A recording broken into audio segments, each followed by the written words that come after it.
Hey there, Allie here. All right, let's dig into it. How should you be using a habit tracker? So this is the habit tracker that I use with clients. It can look very different based on the person. Different formats work for different people, so that's fine. But this is just a template. You can, by all means, design your own, but let's dig into how to use this really effectively. So I've got a couple copies here for you. So this one is more detailed, and I have one that is less detailed, and then one that is blank. So whatever suits your fancy, whatever you prefer, but let's go over the main features of this. So one, I like a piece of paper that you can just literally circle the month, use it anytime. Really helpful versus if you have to keep labeling things. It's just another thing to update. And if you like everything to be neat and in order, this helps, trust me. Putting your goal or why up here, really helpful. Also putting this in a place that you see all the time. So think about maybe your bathroom, maybe the kitchen, or on the fridge or something like that, your bathroom mirror, somewhere you're going to see all the time. Maybe by your bedside table. That way when you wake up in the morning or right before bed, you can update your tracker and keep it nice and organized. So, all right, so some of the key habits here. I don't want you to add 50 things to this. That's too many. We want to keep to the most important things. So these are the habits that usually work really well for my clients. So number one is logging their food, being accountable to the food that they're eating. So logging your food, whether that's in the Chronometer app, which I really highly recommend, or just a physical journal. Even if you skip this one and you're not logging food, this is still really valuable. So this, when people are done logging or logging their food just doesn't fit with their lifestyle and they still obviously want to see progress or good maintenance, this is still where the habit tracker comes in. So key habits, if we are or are not tracking, irrelevant, really. They're really just helpful. So mindful eating, aka don't overeat. So if we're working on that, if that is hard for you to not overeat at meal times, focus on that. Chew really slowly, put your fork down, try not to eat around screens or distracted, try to have your eyeballs on your food. All of those habits work really well to help you with mindful eating and prevent you from overeating. So for me, if I was working on that, I could hopefully have 3 check marks in this box because I didn't overeat at breakfast, didn't overeat at lunch, didn't overeat at dinner. I could get 3 check marks in that. So that's a way to kind of check your accountability or keep yourself accountable to that particular habit too. So, and then these are all very general recommendations, but is a really good effective range. So protein. So these 2 points do require a food scale, but a food scale is very affordable. It's like $14 off Amazon and a really, really helpful tool. So this can help you with your portion sizes without having to get cups or spoons, tablespoons out and getting, just creating more dishes for yourself. So get a food scale. You're going to have your food scale on your counter. Then you're going to put your plate or bowl on top of that. You're going to hit the 0 button. So it says 0, so it's not accounting for the weight of your bowl. It says 0. You're going to add a protein source. If you don't know what proteins versus carbs, hang with me. I got a tool for you. You're going to add protein, and I want you to get at least 90 grams, make sure it says grams, of protein. You can go up to 120. This is probably a small female portion at one meal. So it might seem like a lot. That's fine. Remember, we're mindful eating. So if these portions feel like too much, mindful eating, so we can stop when we're full. Okay, so these are just ranges to go off of. This might not be enough for you. That is totally fine, but it's a starting point. And then let's see, so we add our protein and then vegetables. So salads, cucumbers, red bell peppers, any kind of plants, basically, except for the starchy ones like rice, and we'll get into the categories of those. So once I have my protein, zero it out, then I want to add my vegetables on there, and I'm not too worried. Carrots versus broccoli versus cauliflower, I would all contribute those types of non-starchy, and I'll show you a list for those, to that 100 to 200 grams. So you can by all means go over that. Honestly, once we get this as a good foundation, I would love to see 200 to 400 grams of vegetables per meal, or at least 2 out of 3 meals.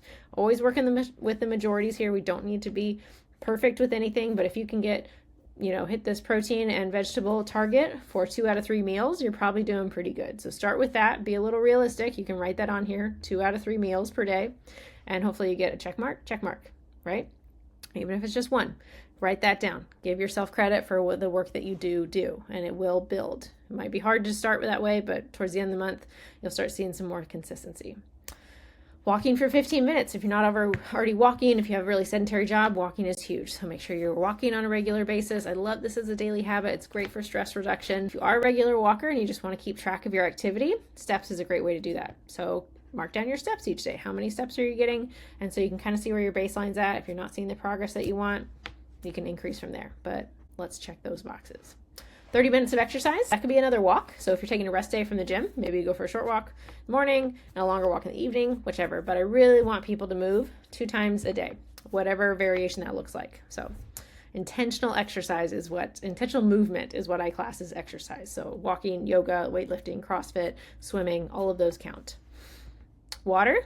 Keep track of your water goal. I will be honest, I'm not wonderful at water goal, but it's on there. And then sleeping at least 7 hours. These are the habits that usually we are tracking with my clients, and that's where they get the most bang for their buck. And then down here, I'll try to show you another real habit tracker from a client. But sometimes people will put weight down here, so they'll get regular weights throughout the month and they kind of see how those trends correlate, which is really helpful. And then down here, just a reminder of that basic plate. We want protein, we want colorful plants, we want some fats in there, it gives us good nutrition and flavor, and then some starchy carbohydrates around exercise time. And if you're really proud of your plates, text me. Send me a picture of your plate, of your tracker. If you're crushing these things and you're just checking them off left and right, that's my cell phone number. Text me. I would love to see it. All right, so this is my guideline, my filled out one, right? And then this one has some blank things. So if you're like, Allie, I cannot eat 90 grams of protein at each meal. That is just too much for me right now. Fine. Or maybe that's not enough. So fill in your own targets there as well. If you want to use ounces, your scale will likely also do ounces or grams. So don't worry about that. Fill in your own water goal. Or if you want a blank one, fill it in however you would like, but definitely take a look at mine and see which habits would be most helpful for you. All right, I wanted to show you a real life habit tracker. So this is a client's habit tracker, and this is for December. So this is the holiday month, right? So not her usual routine per se, but she did really well. Her particular goals are not logging food.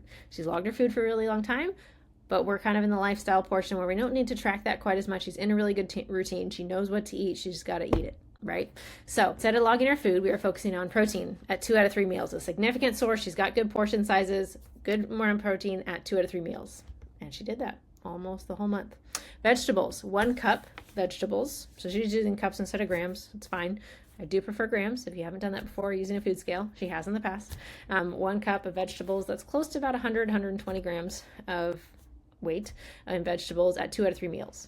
Okay, so check the box if you do that. 2 out of 3 meals. She has her water goal here. She's pretty good at that.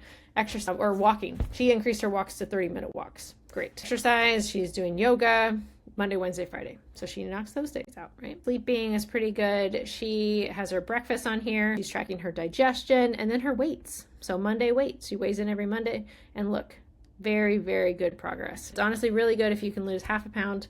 Any more than half a pound a week is pretty good. Pound is great. That's a good lifestyle. If you're expecting more than that, you likely have a lot more weight to lose, and that's fine, but that will taper off as you get closer to that ideal weight. Usually that rate slows down. So just be aware of that. In notes, she says, send Allie a picture before call.